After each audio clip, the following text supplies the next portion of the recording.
Good evening. We're going to call this meeting to order, and we're going to start with the Pledge of Allegiance. Pledge allegiance to the flag of the United States and to the republic for which it stands, indivisible.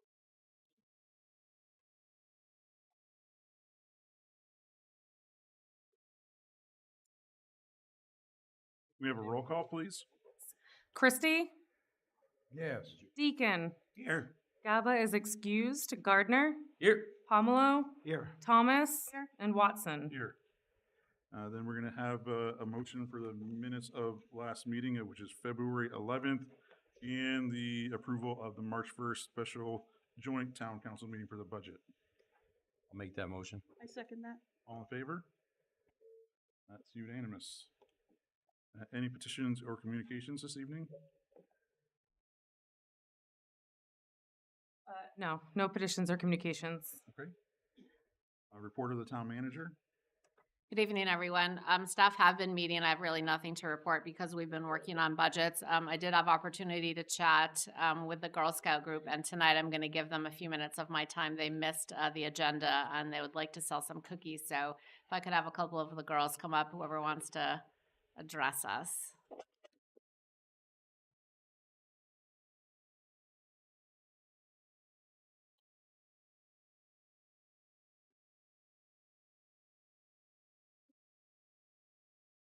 Can you guys, ladies start by telling us your name and your troop and where you guys are from?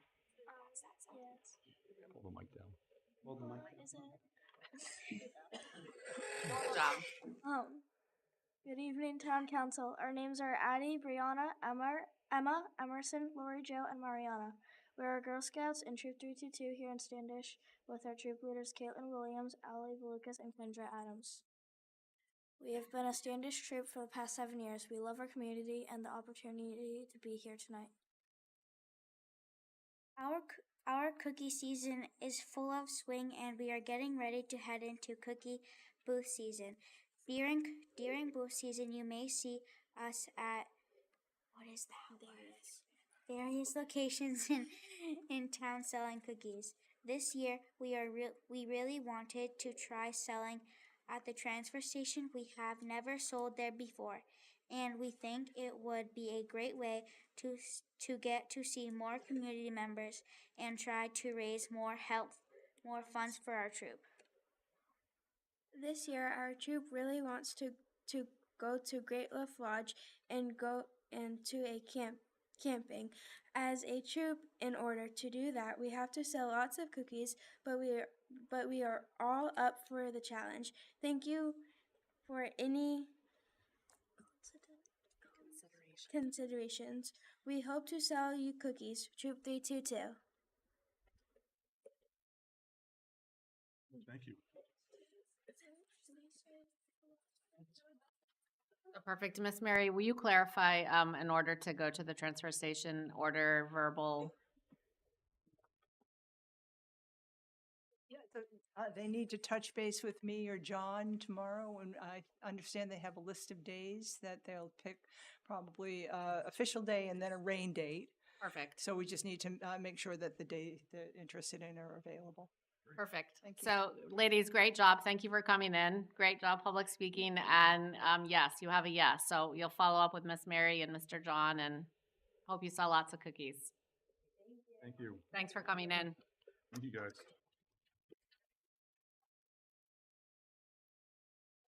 Great job. Okay, public hearings this evening. We have the FY26 fiscal year budget.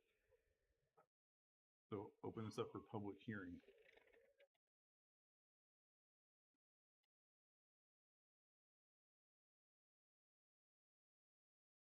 Anybody want to talk about the 2026 budget? Questions, comments? Okay. Seeing none, I will, Have one if I could. I'll close the public, but go ahead, Terry. I really enjoyed being out in the time that I was. Really liked what the budget group was doing and the council in the time that I was not here. But I had fun. I'm back, and I'm going to be here for a period of time. Thank you. Thank you, sir. Thank you, Terry. Okay, committee reports. We'll start down on this end of the table. Met with the Capitol tonight. We're gonna be bringing a truck forward a little later on. That's all I had for committee meetings. Mr. Christie, anything from your committees? Nothing. Okay, Mr. Gardner. Same, none of the committees met this month, so nothing to put out. Finance committee met, the other day, and I went with Scott. Everything is running smoothly with the finances and is looking on track. And the ordinance meeting is, later on this month. The Economic Development Committee met. We got a first look at a business park that's being proposed on Route 25 by Randall Orchard. Mr. Deacon, I have nothing to report at this time. thank you. Consent calendar, There are no items on the consent calendar. unfinished business. Sure, we're gonna start with 131-24, amendments to Standish Town Code, Chapter 181, Land Use regarding Pine Tree Contract Zone. This is the first reading. It was a tie vote on 2/11 of 25 at that town council meeting. And we have the town of Standish hereby ordains as follows. Additions are underlined and deletions are struck out. We have Article 3, District Regulations, 181-11, Contract Zoning, 181-11.10, Time Period for Renewal of Contract Zoning Request, 181-11, 181-1119 Reserved, 181-11.21 Pine Tree Contract Zone District Overlay Zone. The property located in this overlay zoning district is subject to the contract zone agreement. Motion that we waive the reading. Second. All in favor of waiving the reading? Aye. That's unanimous. At this time, I'm just going to remind everybody, we have a lot of people here, it looks like, to talk on this subject. So let's keep it to 5 minutes. And I'm going to open it up to the public first. And then if the council wants to ask questions to the folks, we can do it. And then we'll leave our general comments for the end. So if anybody is here to speak on this, this is your time.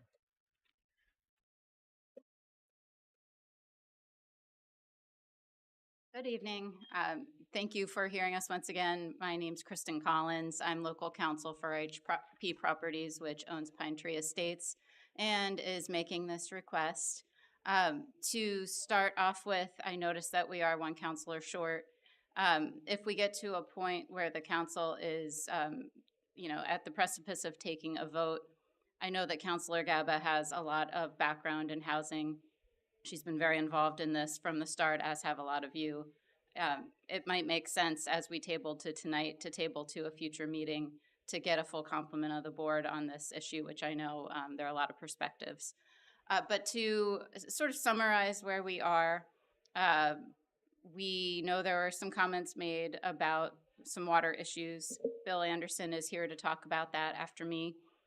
But just to put everything in context, we've had so many meetings with the council. You've really hung there with us, and it's proven to be a somewhat cathartic experience, I think, for the residents, a helpful experience for my clients in understanding some community concerns.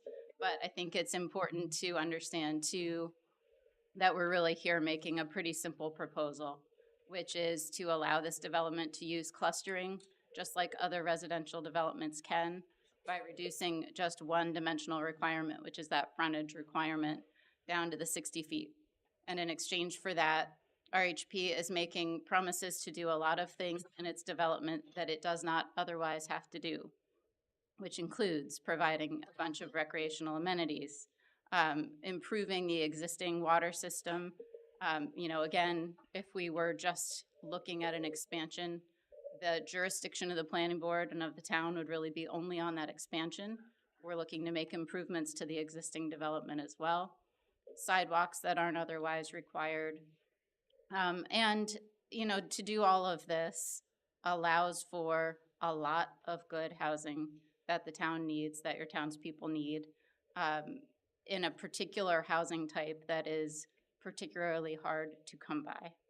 And it is important for this developer and important for the environment to be able to reduce the amount of impervious surface in any development, to reduce the number of miles of road and miles of infrastructure. That helps keep costs reasonable.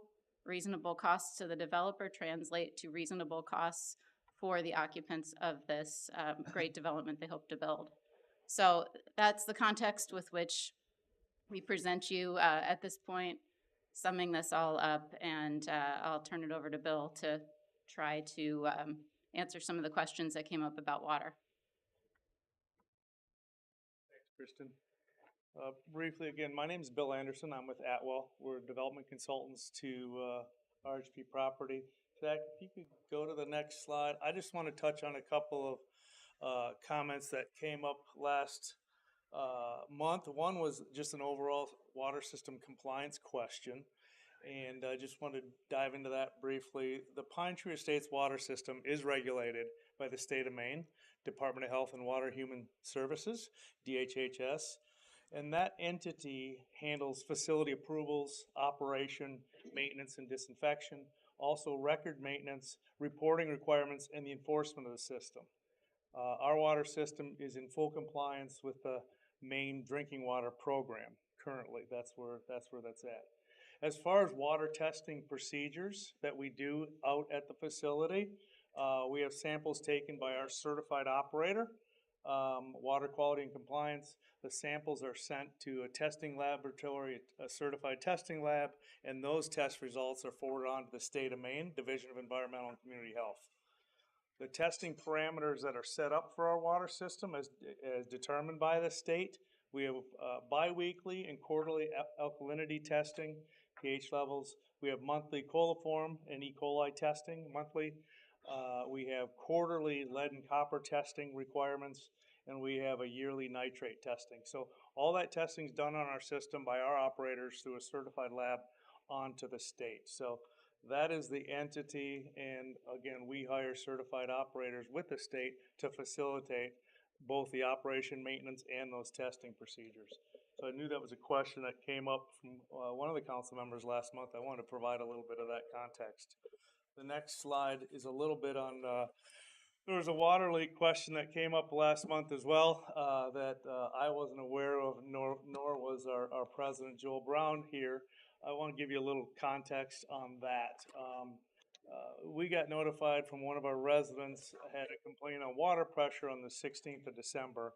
On the 17th of December, our operator had noticed water usage increase and started testing, pressure testing our water system to confirm water safety.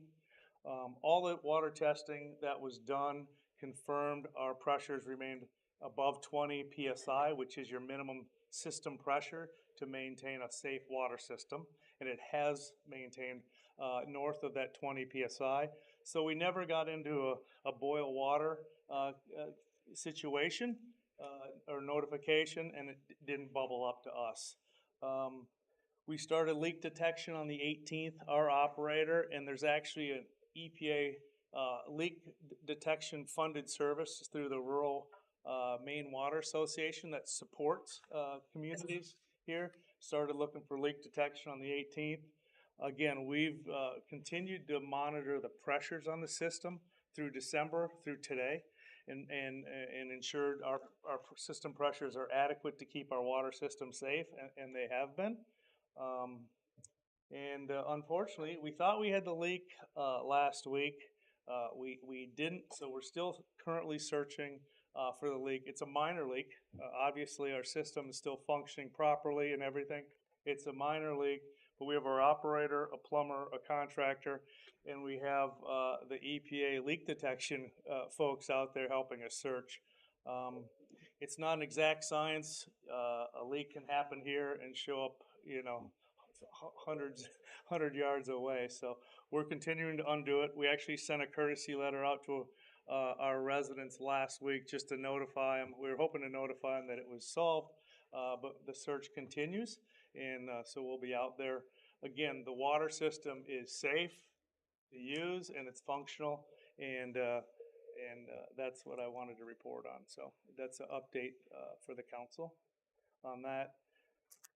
Nothing else really. That is the expansion. If you wanted to get into the details of our expansion, it's in the southeast corner, 133 home sites, and then the next thing is actually our existing system, and also the improvements we're proposing to do in association with the expansion or the water system. So those graphics are there, and we're here to answer any other questions you folks may have tonight.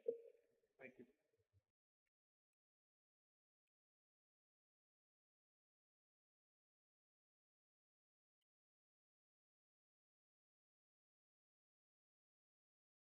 Anybody else want to come up and speak on this?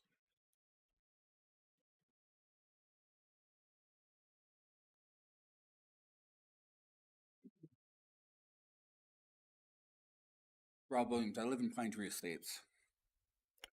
So we did get a notice that there was a water leak this past week.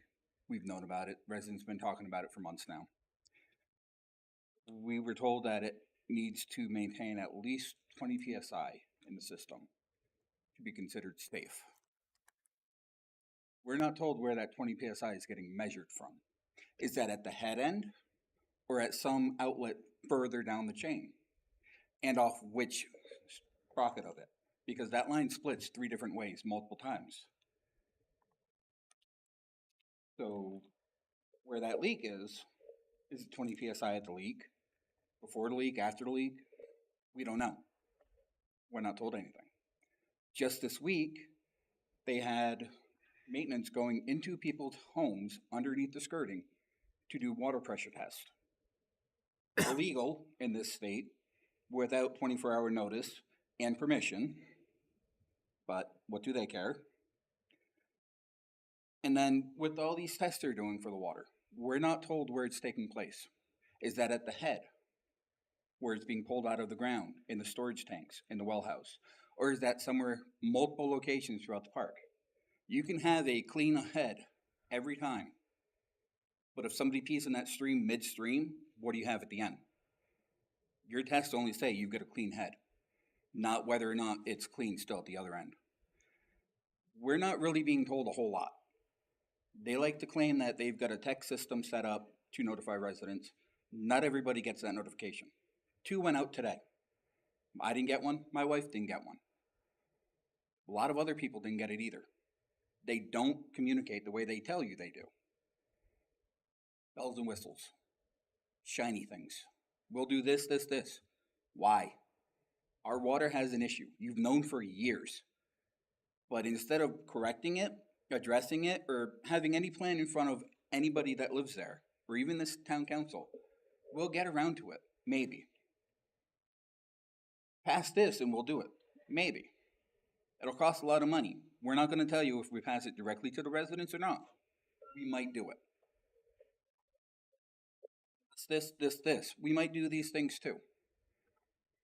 State law says 100 feet for your lot limit, for square frontage or whatever, road frontage. You want 60 and all these other things that should have already been taken care of. You're a damn landlord. Act like it, not a slumlord. Thank you.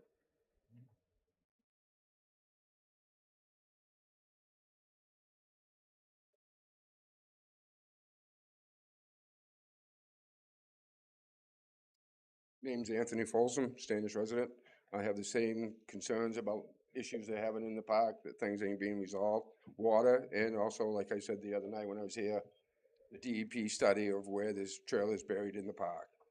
Some of the development that they're gonna be doing here is within the area of where these trailers are supposedly buried. I would like these issues resolved before you guys gives them any kind of contracting zone. Thank you.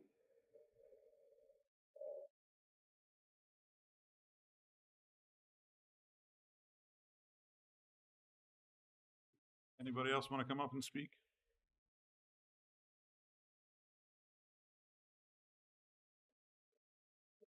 My name is Clyde Bella. I live in Pine Tree Estates.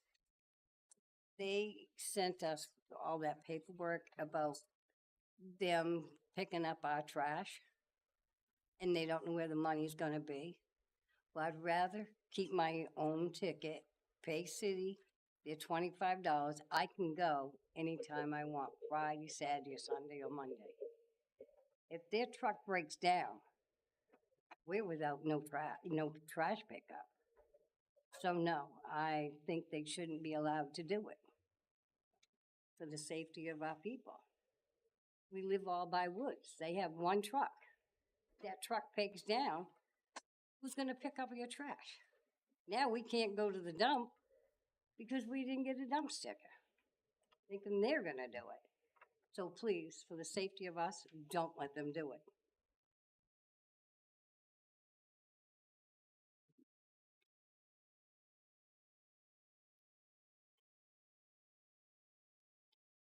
Any other public comments?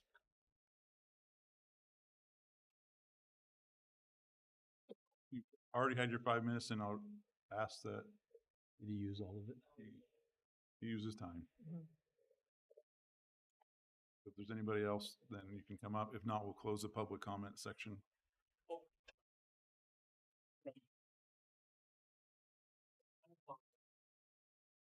Good. I was outside running another meeting.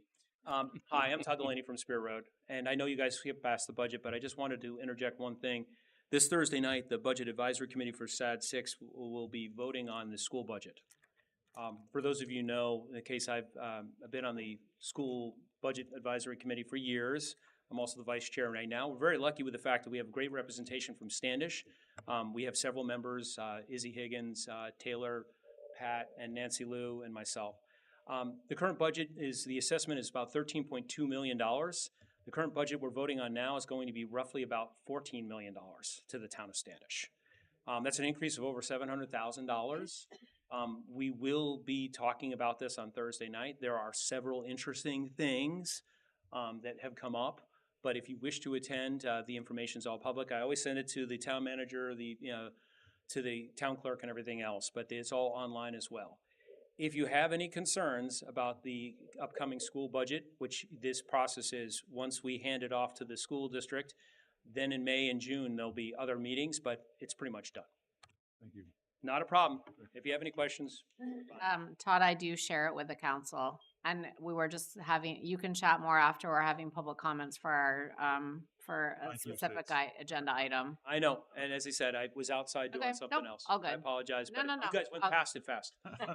Thank you, Todd. Thank you. Is there any other public comments for the Pine Tree Estates? Okay, so at this time, we'll close the public comments and then open up for council comments. Yes, go ahead, Ms. Tom. I have a conflict of interest, so I'll be abstaining this evening. Okay, thank you. Mr. Gardner? All right. So before we go down a rabbit hole and start going off onto different things about what's going on, we've been talking about this for quite a while, so I kind of want to back up and make sure we understand what is actually in front of us and what we're voting on and what we're supposed to be considering. When you first came to us, you had two plans. You could either do A or B, right? 100 front footage or 60 front. And what you're asking for is for 60 front footage, and so that way you could save wetland in the back, and if I remember right, some things like that, and helps kind of like save that, right? Okay, thank you. And so really what's in front of us to talk about and to vote on is that I feel bad for, if those things are happening. I think that's awful. I don't think that, anything about trash and pipes and things like that should be happening. And hopefully you'll take care of that and be better landlords. But the biggest thing is even without our approval, we're not saying whether you can expand or not, because you can expand just at 100 feet, correct? So what we have to decide is whether or not we want to allow you to expand and save wetlands and certain lands, and vote on whether or not we want to allow you to have 60 feet, come down from the 100 to 60, or vote that down and then you can still expand. So, I know, understanding, hearing everything going on, I feel for everything. I think that it's, not right. But what is said in front of me to vote on is about 60 to 100 feet. And I just wanted to make sure we all know what. And I think to clarify too, is we can work with our code enforcement that we have a little bit of wiggle room and say at the 60, if it's 100, we have no say. Mr. Parmelo? I kind of disagree with Council Gardner. It's about, possibly about land, but it's about saving millions of dollars for them to build this park.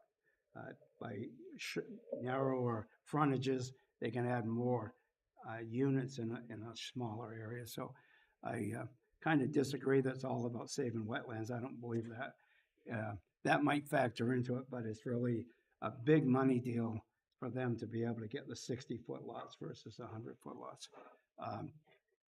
So that, I just want to clarify, maybe I'm wrong, but that's what I've got all along, is it's a money deal. I would agree with you. It is about saving money. Huge amounts of money. That's what I'm saying, but you're saving money or anything like that, it's still about the 100 feet to a 60 feet is what we need I to agree, consider, but right? the reason 100 to 60 is because of money it costs to True. build versus the extra roads and all that. Yep. I do have one question. I guess you could probably come back. I want to clarify the guy that spoke. Where are you doing the 20-pound pressure? Because I'm not a rocket scientist, but he made sense. Are you doing it at the pump head out of the pump, or are you doing it at the end of the line? Is it holding 20 from where it's coming out of the ground to the very end of the pipe? That's what I guess I want to know. I guess he asked a question I could answer. Yeah, that's fine. Yeah, there's multiple testing points, and our pressures have been in anywhere from the high 30s to 60 pounds. Obviously, so we've measured throughout the system, right, and continually measuring that pressure. Again, these guys are professional water operators. Their job is to meet the state standard, right? And we're well north of that 20 pounds. At everywhere in the park. In multiple, they can look at the topographic maps because pressure is dictated by topography, right, mostly. So they look at different areas across the system and measure that pressure. And we've been consistently, I think we're high 30s to 60 pounds. So So you're saying at the end of the runs, like the last trailer on that run is still that's above 20. Is that what you're saying to me? Yes, yeah. All right, absolutely. Before you sit down, I meant to ask about a question on your water testing because it was brought up. Are you testing at the head? Are you testing down the line? Where are you testing? Where the samples you do taken? multiple testings and samples.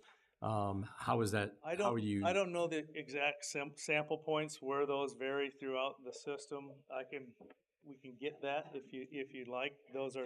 That is the frequency of testing. I don't know the exact sampling locations that our operators are.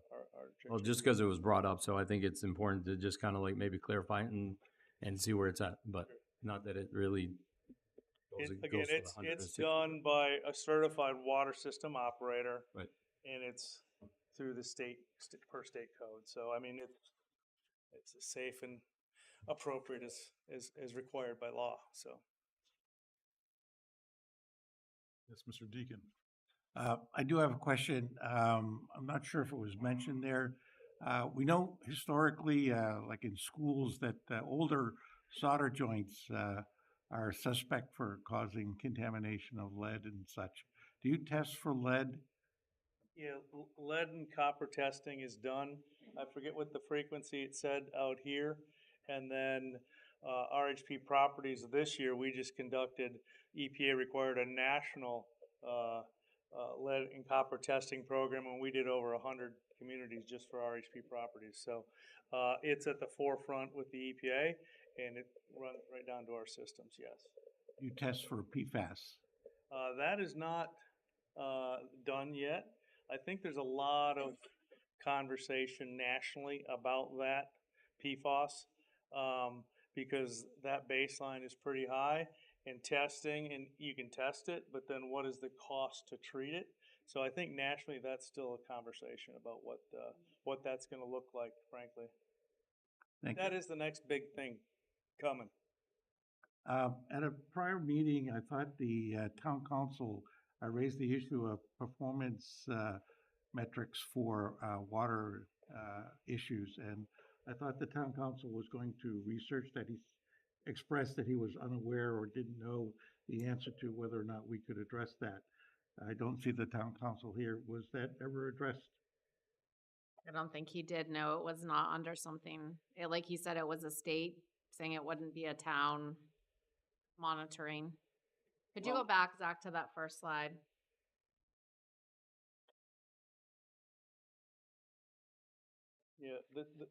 Yeah, the system is monitored by the Department of Health and Human Services. That's the regulating body. The program is the main drinking water program. They define all the parameters that the systems need to meet. And every system, depending on where they are in the state, has their own independent testing parameters, and they're dictated from the state what our testing parameters are. And So we it, apply to that. even if the state were to conduct testing, there's nothing necessarily that would prohibit the town from requiring testing or performance metrics. That was my question. And I would move that we table this matter until such time as the town council can come and report to us. I'm pretty sure that Zach and I had a brief conversation after, and that's not something that the town would be involved in water monitoring for its residents. We did have that brief conversation. I would second that motion because I just am a little confused. The first thing that was spoke about tonight was tabling it because Sarah Gaba wasn't here. You said you was gonna look it over to make sure you kind of had the votes. If I weren't here, you would be pushing this through tonight for sure. So I guess if they actually brought it up originally to table this until they were sure Councilor Gaba was sitting here to vote.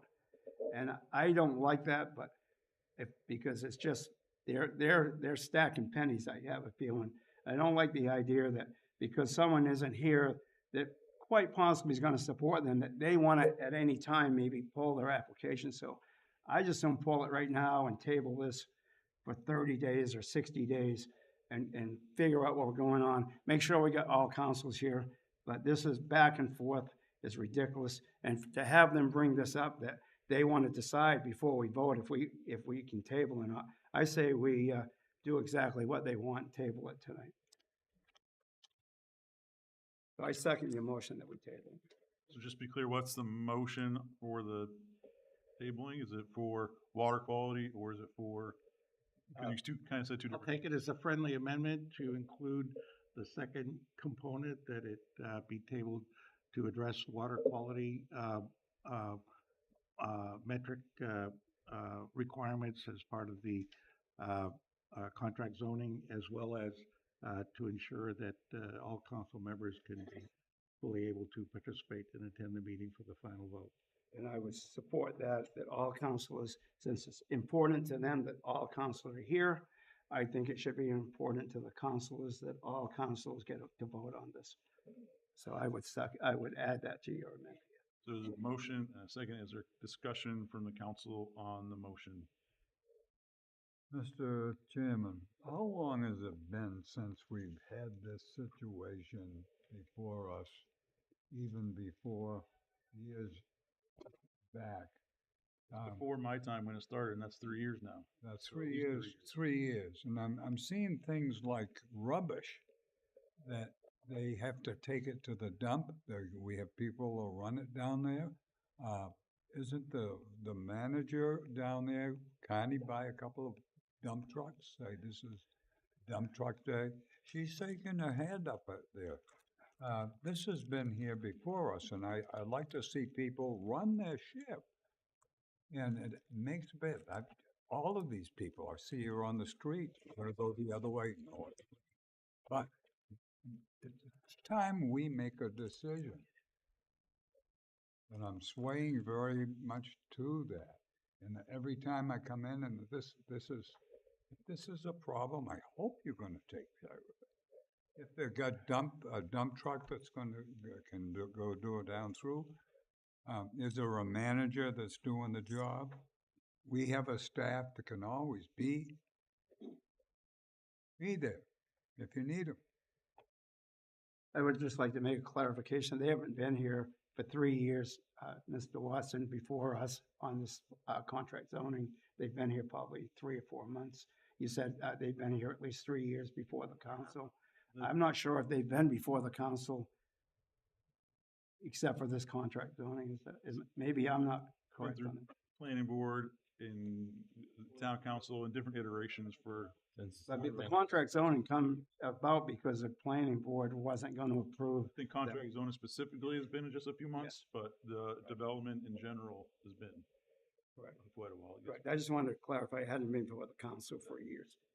I would just ask if we could separate the motion only because I feel like if we get into a slippery slope when we start saying that we're going to table something because we don't have a certain council member here. If we have a quorum, we have enough, we can hear it, we can vote on it. Because once we start opening that door, then it's going to become, oh, well, you did it for this person. Can we just, and then we start having issues. If it's on if you separate them, it would be, I feel it would be a lot better. At this point, we have to vote on the motion that's on the table and say, want to amend? Okay, If absolutely. you don't agree with it, vote it down. Absolutely. Voting on to amendment that would postpone this until Sarah Gaba was here and water quality testing was done. Is that correct? Or whatever you said. To address metrics, yes, for water quality testing. Give us time. Because they had asked for Gabra to be here tonight. And when they got up to speak originally, mentioned her by name, actually. So I guess we're ready. Any, you have to abstain. So let's have a roll call on the motion, please. Christie, Yes. Deacon, This is the motion to table. I vote yes. Gardner, Yeah, wait No. a second, Wait a minute. Mr. That's the way that was explained to me. That isn't that. I'm voting for Do it right yes now. on this problem. Okay, so you don't want to table it. No, I don't want to table it at all. I want us to act. absolutely. Yep. Restart, please. So what is a yes? Yeah, let's. A yes is to table it, a no is to move forward. We don't want to table. Christie, No. Deacon, Yes. Yes. Gardner, No. Harmelo, Yes. and Watson. No. That's 3 noes, 2 yeses.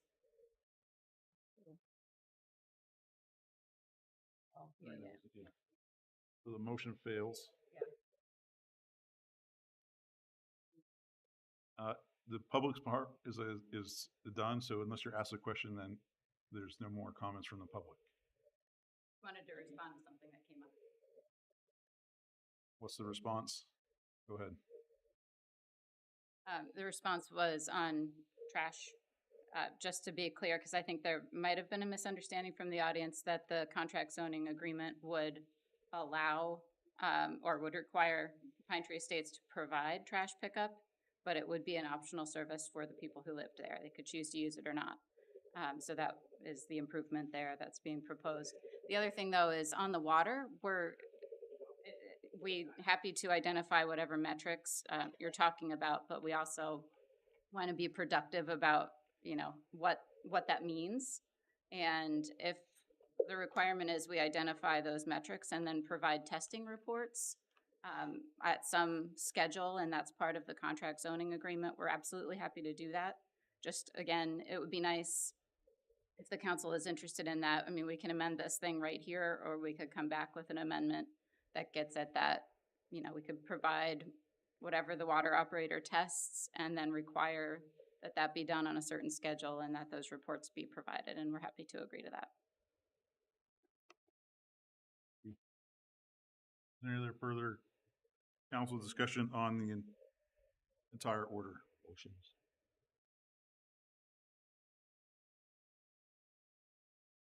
So if there's no other council comment, then let's move to a roll call. You say what we're voting on?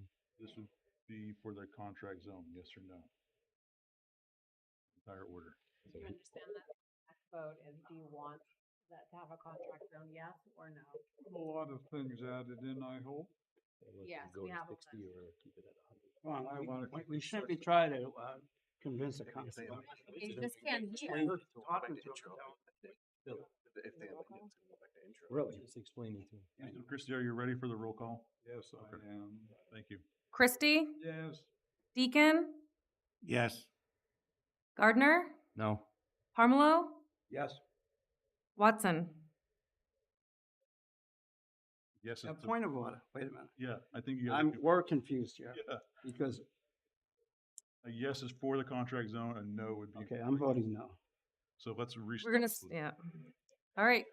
Christie, No, You just voted yes. I want to voted do no, it he on voted no. purpose. He voted no the first time.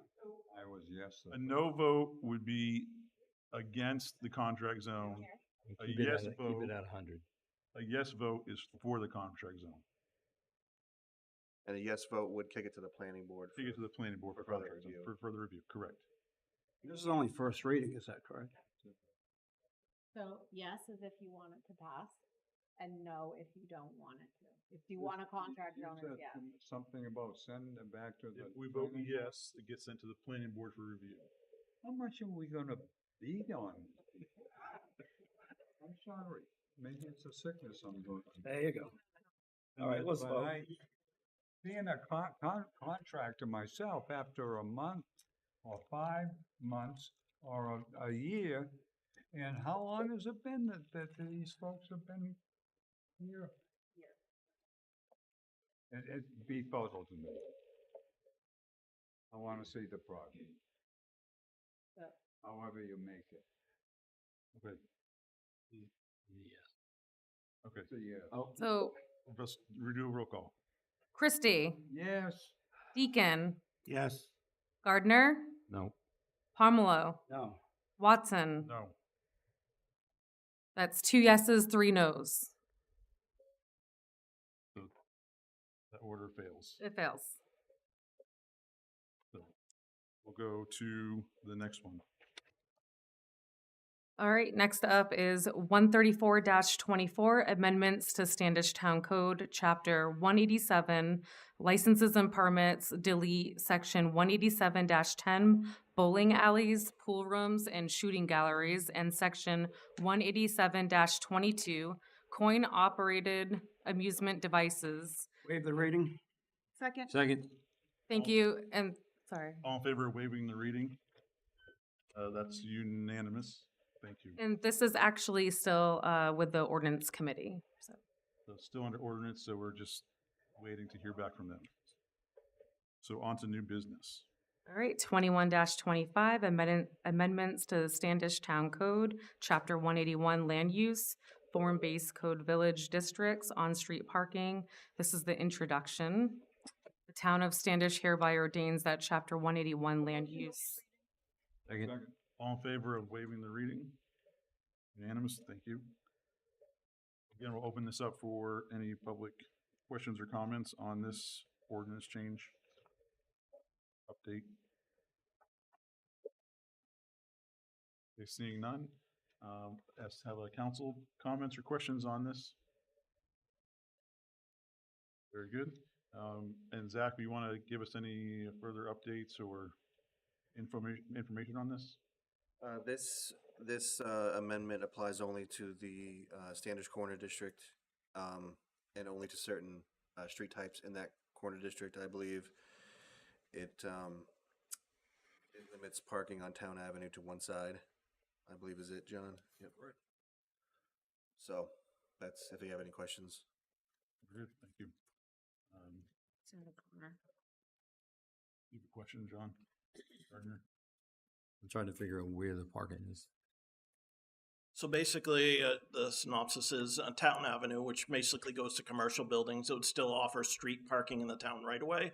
So we have roads or buildings, associations, condos being built, asking for parking in the town right away. And that we're trying to curb because of snow removal and other items to go along with maintenance.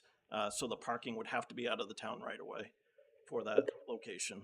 That's the easy way for me to summarize it. Where's the location? It applies to the Standish Corner District, which is up that way where the growth is taking place right now. Other questions? I think John's still confused. So my understanding is we want the developers to plan for their own parking and not to rely on street parking. Correct. Thank you. That's the way it should be. Try and help avoid parking bans and such in the new housing developments. Any other questions from the council? Okay, seeing none. Oh, Mr. Deacon. Comment at an earlier meeting, when we talked about off-street parking, we voted against having trees in the off-street parking. And I hope that as it comes up in the future, whether before the council or the planning board, that efforts be taken to ensure that there are trees in all the off-street parking. Thank you. Thank you. Anything else from the council? Okay, can we have a roll call, please? Christie, Yes. Deacon, Yes. Gardner, Yes.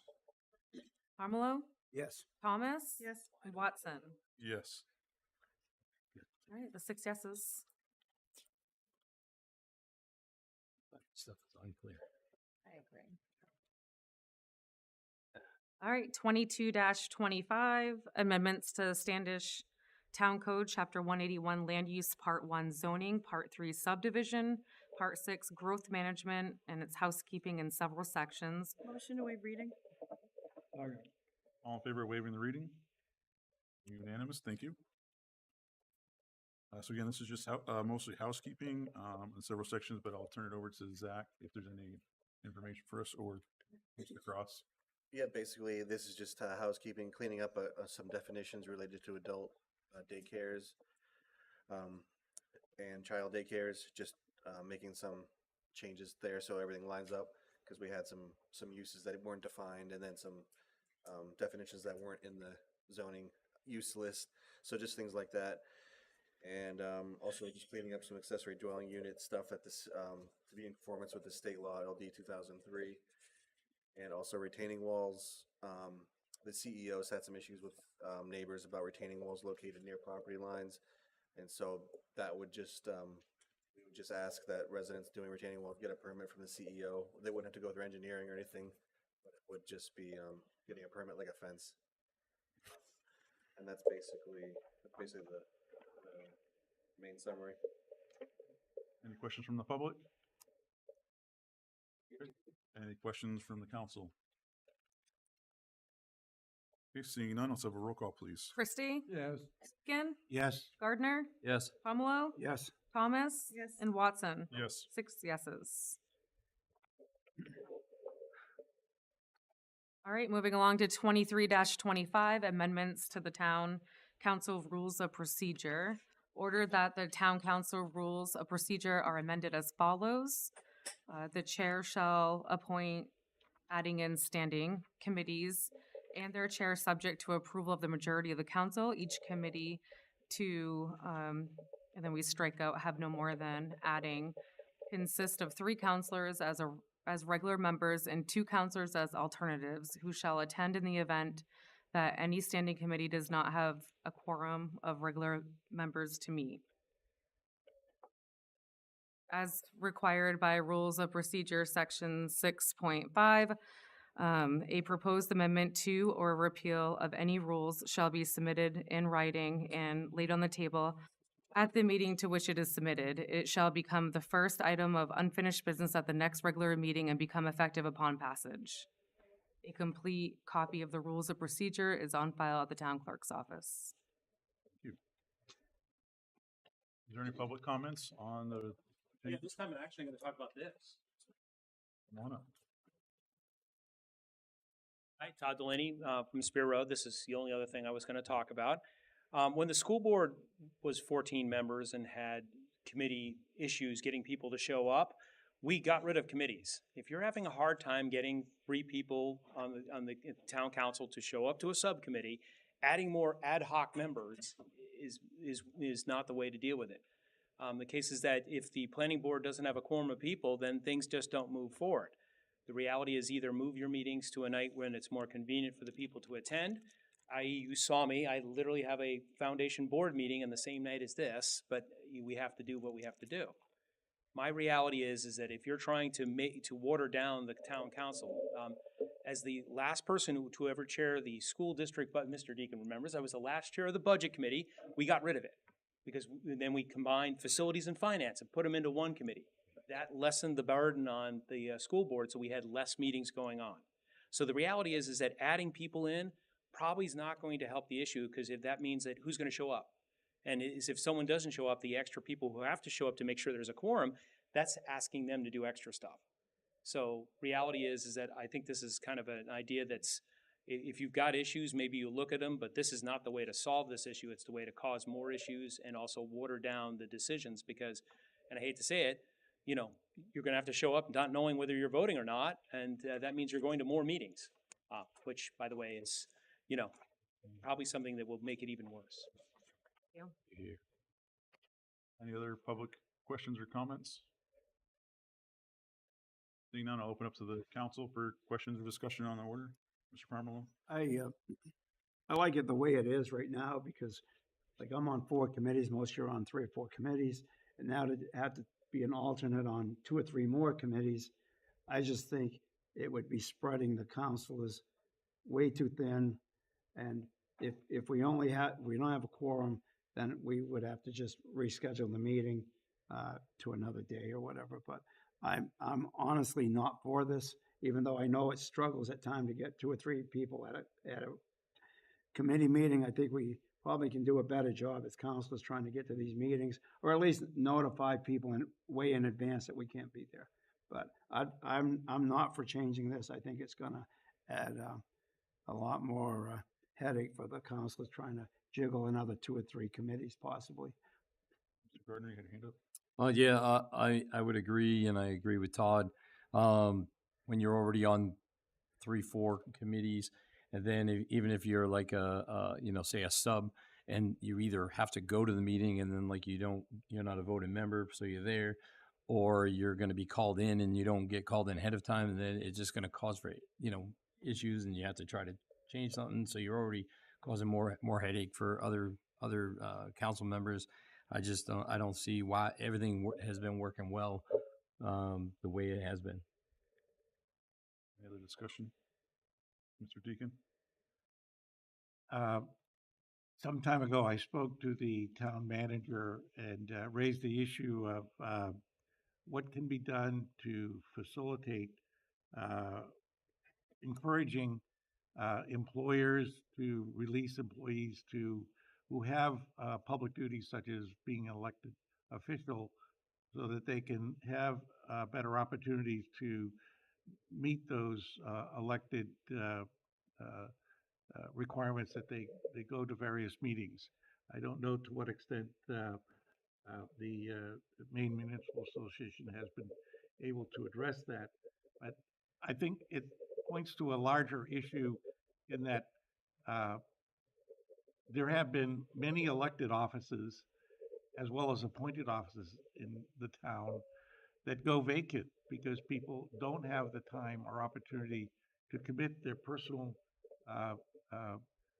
hours to both work, take care of their family, and take care of town business. And we should look for ways to encourage more people to run for office, to volunteer for public committees, and to serve on town council and various committees. And among them would be my suggestion to the town manager that we look for ways to have perhaps major employers, those that have 50 or more to start perhaps, to be required to give elected officials time to participate in town activities such as meetings. And that would be one way to encourage more people to run for office, more people to volunteer for town committees, and to be able to serve on various committees. You know, it takes a lot of work to run a government, and we're part-time. We care about our community, we care about each other, but you know, you have your own self-interest that you have to take care of yourself and your family too. So I would encourage the town manager to continue to work on that idea that I suggested to her. I don't know if she has anything she can sure now, but I think that's part of the issue is that the climate that exists that deters people from running for office or serving on committees is difficult, where often it's those of us that are over 65 that do this because we're seen as retired, or people that have a business where they can control their hours. Many people who are on salary or work for a living don't have the capacity to control some of the hours that might be needed to tend to these activities. And so I think one of the functions of government could be to address this. Another aspect that I wanted to relate to is with respect to we know that, for example, we have to get make sure that all those functions of the council are properly staffed, and that if one of the things that perhaps I should do more myself, but in researching the cemetery committee with the town clerk, we discovered that the original function of the cemetery committee was to have multiple members, not just 2 council members, but members from the public and members from cemetery association also. But I don't believe that the appointments committee has properly addressed that. So that's one thing that could be addressed in a separate matter. But I do believe, I agree that, as Mr. Delaney said, that having too many committees sometimes makes things more difficult. And I think that perhaps one thing to consider would be consolidation of committees. Another would be to address the issue of creating a climate and the opportunities for people to participate by ensuring that those who work for a living can get time off from their employer to tend to this business as an important public service. Thank you. Thank you. Yeah, can I just really briefly address that? I did have a managers meeting and it was an informal conversation and I was basically laughed at. And I kudos to you, and I think that you think more highly or that I have more influence, but the fact that I could influence IDEX, Maine Health, any other major corporation to give staff time off to attend a voluntary meeting is never gonna happen. I was told, like, you might as well put it to bed. Some organizations, I know LL Bean or IDEX, do give, you can have 8 hours off to volunteer, but no corporation is ever going to say, yes, you can have, pick a number, 8 hours a month to serve on I mean, I think it fits someone's lifestyle or it doesn't, so. We could work with the Maine Municipal Association and invite our elected representatives to work with us to create a proposed statute to address this. And unless we ask them, perhaps we could hold a council workshop where we invite our elected representatives and maybe ask a representative of the Maine Municipal Association to come as well. Thank you. Go ahead, Ms. Thomas.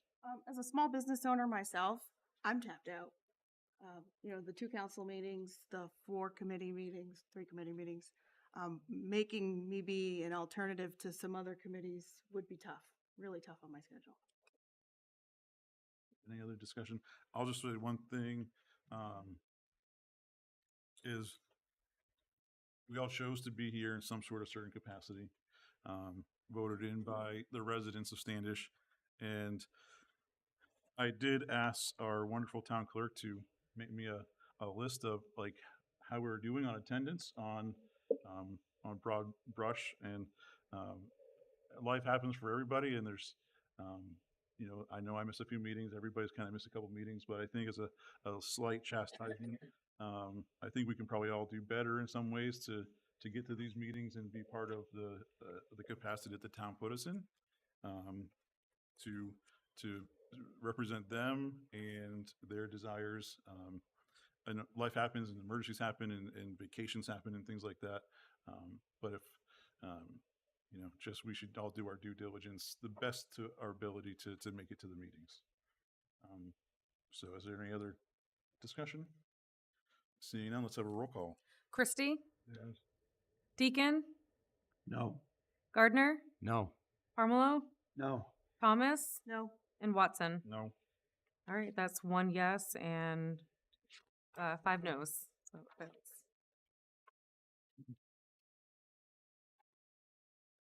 All right, so we have 24-25, award bid and authorized purchase of vehicle for the Public Works Department pending results of the June 10, 25 town meeting referendum election. Whereas the Public Works Department is seeking a vehicle with a 6x4 cab and chassis, dump body, plow, wing, and spreader. Now be it whereas a bid process has been conducted for the purchase of a vehicle for the Public Works Department in accordance with Section 302F of the Standish Charter, and whereas the awarding of this bid will be contingent upon the approval of the voters at the town meeting referendum election. All in favor of waiving the reading? Unanimous, thank you. So, Mr. Palmer, do you have an update on Yeah, this? let me, we talked about this in Capital tonight. This is for a new plow truck, one of the wheeler trucks. We went out for bid. We got, I think, 5 bids. Normally, we like to take the lowest bid, but the lowest bid is 400 days out right now. We need the truck next year. We have to have the feet on the ground by late November for this truck. There was a bid at 282 and there's a bid at 291. And normally we would take the $282,000 bid. But the problem we're having with that right now is the truck is not built and it's not in America. And most of the aluminum and steel coming for this truck would be coming out of Canada. That's where the big things.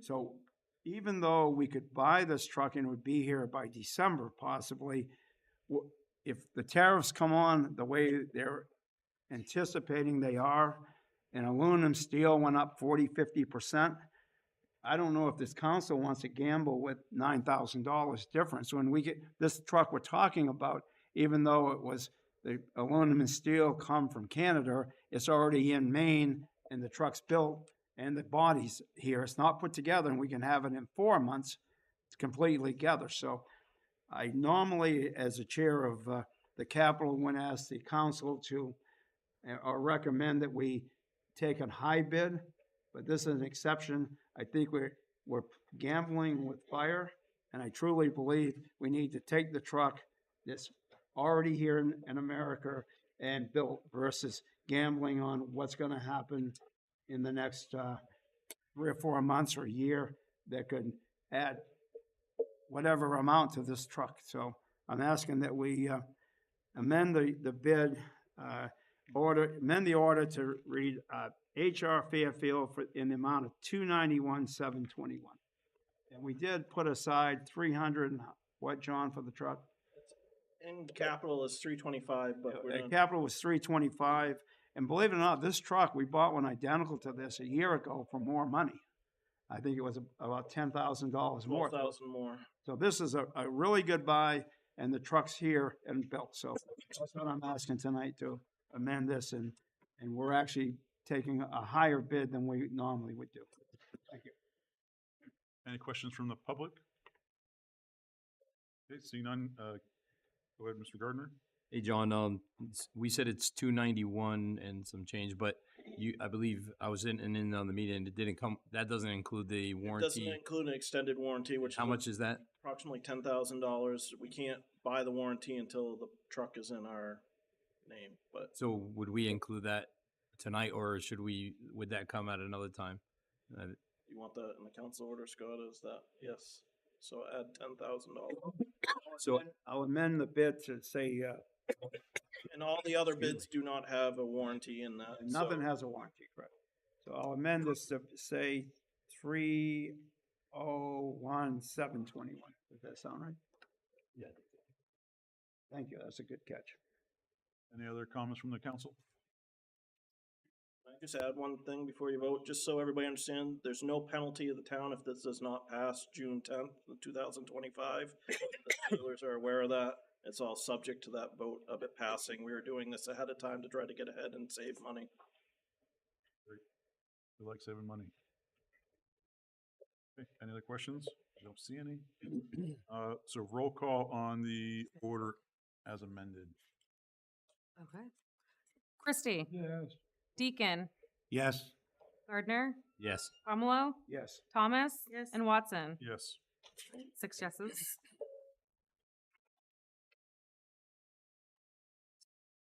And then we have 25-25, scheduling the date of the public hearing on the 379 Bonnie Eagle Road dangerous building and authorized service of the public hearing notice on the owner and any parties in interest in the recording of the notice of public hearing as required by statute. Motion to waive reading? Motion second, all in favor of waiving the reading? Unanimous? So I'll turn this over to Town Manager Tasha Pinkham to discuss. So we've consulted with our attorney and the homeowner about this. This property has had 12 separate requests to be fixed and complaints from neighbors. So right now we have been there and it is a dangerous building, so it does need to come down. And so we hope to work with the homeowner to get that. Any questions from the public? Any questions? Oh, yes.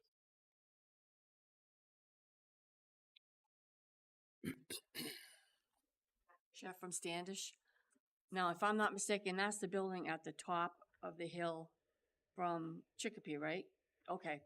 I also have put in something a couple years ago for that building, and I go by it all the time, and it's like every day it's destroying itself. It's just falling into, and I can't believe that the guy in the corner actually doesn't say much of anything about this But because no, we do here. oh man, it's terrible. So I'm really glad you're finally addressing the Thank you. situation. Any other questions from the public? Open up the council comments or questions? Comment? He's absolutely, absolutely right. And how many years have you had to put in? You know. Okay, let's do it. Any other questions?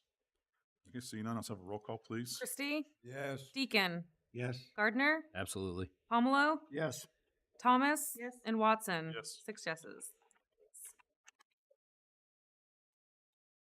All right, with 26-25, acceptance of street name Remington Way. Order that the following street name as submitted by the property owner is accepted by the town council as required by the provisions of chapter 252-23 of the Standish Town Code. Remington Way, a private road that will be located on tax map 10, lots 13, which is in the vicinity of Winchester Lane, which is off of Ossipee Trail West. Questions from the public on the street name? What was the pat that she said at the pat lot? Pat, I couldn't get the last paragraph. It's on tax map 10, lot 13.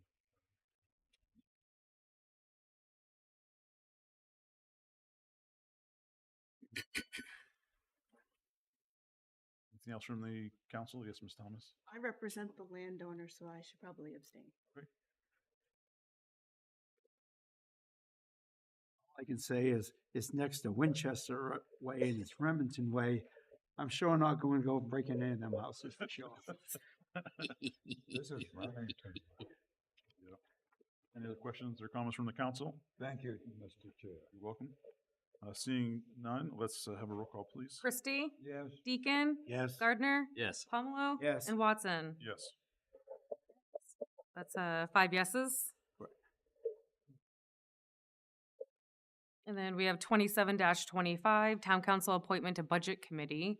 Whereas the Budget Committee has a vacancy due to a recent resignation, and whereas Section 202D of the Standish Charter provides that the Town Council can fill the vacancy until the next regularly held election, now be it ordered that Christopher Perrin is appointed to serve on the Budget Committee through the June 10, 25 annual municipal election.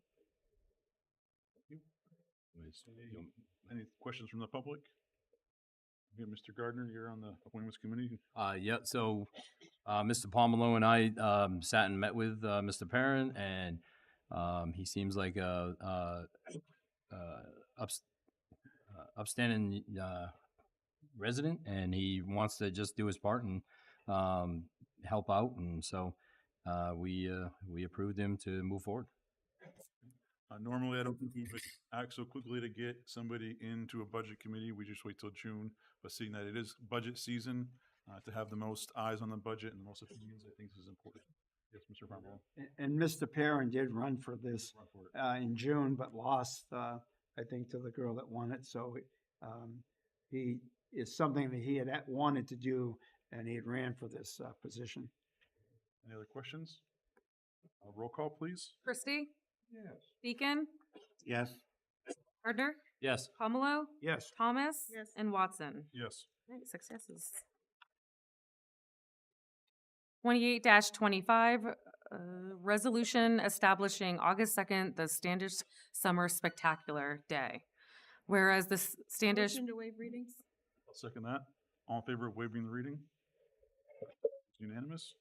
I'm not going to vote to, because I think it's got a lot of valuable information in this about the spectacular. yeah, let's do it. Clyde, go ahead and read it, please. Whereas the Standish Parks and Recreation Department is on a mission to build a healthy, connected, and inclusive community by promoting resources and opportunities that improve quality of life, and has held a town-wide festival since 2010 with a vision to be a leader in promoting community health and well-being through fun, progressive, and memorial parks and recreation experiences and activities that bring people together and create a sense of belonging.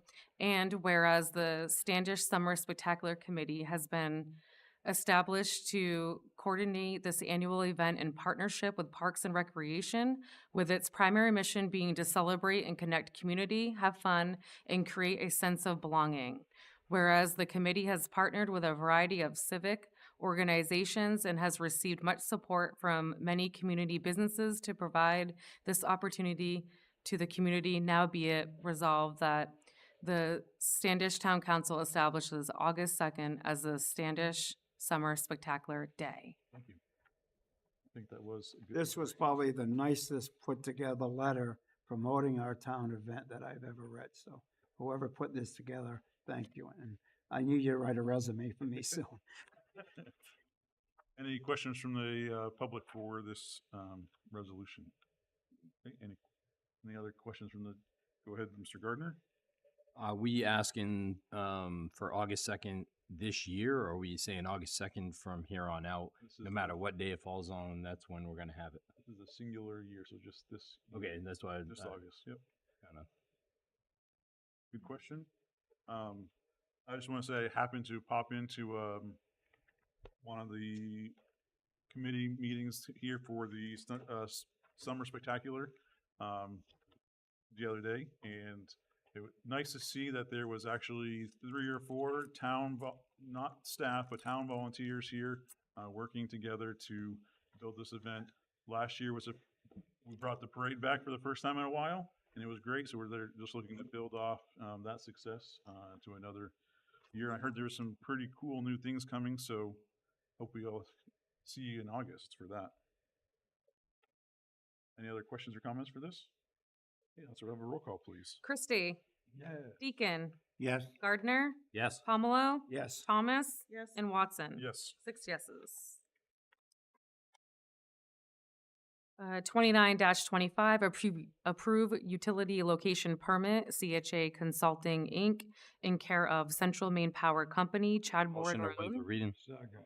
All in favor of waiving the reading? This one is unanimous. Thank you.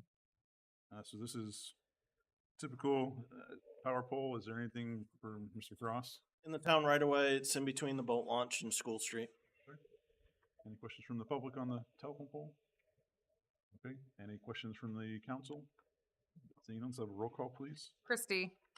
Yes. Deacon? Yes. Gardner? Yes. Pomelo? Yes. Thomas? Yes. And Watson? Yes. 6 yeses.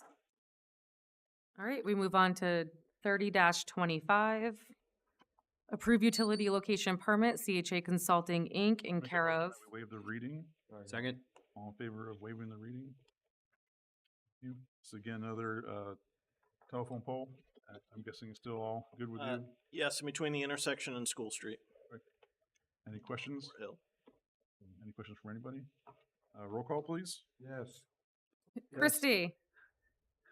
Christie? Yes. I did. Deacon? Yes. Gardner? Yes. Pomelo, Yes. Thomas, Yes. and Watson. Yes. 6 yeses. Is there any public items this evening? Mr. Farley? Okay. What? Okay. Are you kidding? The only reason I come tonight. You feeling all right? Percent again, Standish, Maine. That red light that you guys put in at 114.35 is absolutely great. It's the greatest thing. But the building on the right-hand side at the light when you're going down, apparently he doesn't take care of his property. And in the wintertime, it's very dangerous there. There's nobody plowing or shoveling off the sidewalks. And there's also a lot of debris on that sidewalk. So I go to the groomer over there on the corner, so it's very difficult to get to her. I wind up walking in the street with the dogs because the sidewalk's not passable. And she told me last time that he doesn't do anything to take care of anything. So I don't know if there's something you can do or what, because it's a beautiful sidewalk and you can't use it because it's either trash. I mean, and this summer it was really bad. After they did it, there was glass and everything all over it. So nobody picked up anything after that. I don't think we require winter maintenance on the sidewalks in Standish. We've never required that. Okay. So it's hard, unless we put an ordinance in, it's never been required. I think they're seasonal sidewalks, if I'm correct. Yeah, we looked at it last ordinance time, and it was decided that they didn't want to bring it forward mandating owners take care of it. Because the reason I'm asking is some communities make, companies or owners at least shovel off their sidewalks. And I didn't know if that was something that Standish did or not, because it is dangerous. And I'm not only concerned about that, but in the summertime, there's a lot of trash over there. It's like people go by and throw their bottles over there, so there's always glass and crap. And when they got done with the lights over there, there was a lot of stuff that I think got left over from somebody. I won't say who or. There was a car accident that. Yeah. Obviously, if you see issues of safety or something, we'll go down and take care of it as far as public Okay. works. We don't want somebody getting hurt or anything. Because So I guess just call. It's hard to use the glass. sidewalk when it's either full of snow or full of trash. But just to be aware of it, because personally, I don't know if there's is there something here that says you have to plow in front of your house or anything? No? Okay, because I know a lot of the other communities have that for that reason, so the town doesn't have to do it. I know we talked about an ordinance, but Mr. D. Right, as I was just going to say, at a prior ordinance committee some time ago, we did talk about sidewalks and winter maintenance, Mhm. separate, but, both interacting. And there's the issue of some of the sidewalks were termed as sidewalks to nowhere. Mhm. They're Yeah. short, they don't interconnect. Right. And then there was the issue of if there is a sidewalk and it's in front of your property, should the town maintain it? What expense will there be? Like in Wyndham, they have a sidewalk plow that they have that does the sidewalk along 302, Right. for example. So at the time when we discussed it, it was felt that we did not want to pursue this. I do realize and agree with you that there are times when for public safety, having a sidewalk helps keep people off the road. And if they're in the road, they're subject to, as a pedestrian, potentially being in the way of a vehicle. And there have been people that have been hit, and we need to perhaps revisit this at a future time. We have, within the last year, decided that we were not going to do this. But I think you make the good point that it's important to worry about safety of pedestrians. And where it is in the Pine Tree District, I'm wondering if there's in the Pine Tree, the tax zone, TIF, you say. is it in, The TIF now. it's not within the TIF? Okay. Okay, I was Yeah, 'cause thinking I know that all if it about were the within roads the to TIF, know, the sidewalks. be a to way to nowhere. address it through those funds. Apparently not. Thank you. Yeah, because I know all about the sidewalks to nowhere, but because that corner now is so nice, and you've got the restaurant across the street, And they used to allow parking in that parking lot behind that house. So I'm not sure if they're still doing it, so that would mean people would be crossing the street over there too. And that, you know, all that debris and stuff isn't very good, especially if you've been drinking a few too many in there. So I just wanted to let you know, that's all. Thank you. Thank you. Any other public items? Okay. Mr. Chair. John, can you take care of that situation? As far as, Keeping it clean and looking nice. like I said, all you do is call, but I will also do that. I'll keep an eye out. Very good, Ju- thank you. Just so we're aware, we went through this sidewalk cleaning the town 7 or 8 years ago. And Yeah, back then, yeah. we're gonna spend a couple $100,000 a year clear. By the time you bought the machine, hired the guys to drive it and everything else. So we want to be A machine very right now is careful. 250,000. Yeah, we want to be extremely careful how we decide we want to plow sidewalks and clean sidewalks. Because once we do one little area, then I probably would be doing the whole town, and I think we'd be very unhappy. I just want to bring that forward. All right, Move on. Better I'll get a shovel and help. there you go. Terry's gonna do it. If there's no other public comments or items, then we'll move on to announcements. If there are any. Nope, no announcements. Okay. At this time, we are going to move into executive session. We will come back out to the council chambers to adjourn when we are finished with executive session, but we are also going to invite the town manager into the executive session with us. So let's make a I'll motion. make a motion, we invite the town manager into. I'll second that. All in favor of inviting her into the executive session? It's unanimous. So if you want to stick around, go for it. There But will be no action taken out of here. no action So is taken when we're actually, the meeting is adjourned. When we come out of executive session, there's no more business gonna happen tonight. Just adjourn, yeah. Just adjourn. Just as soon as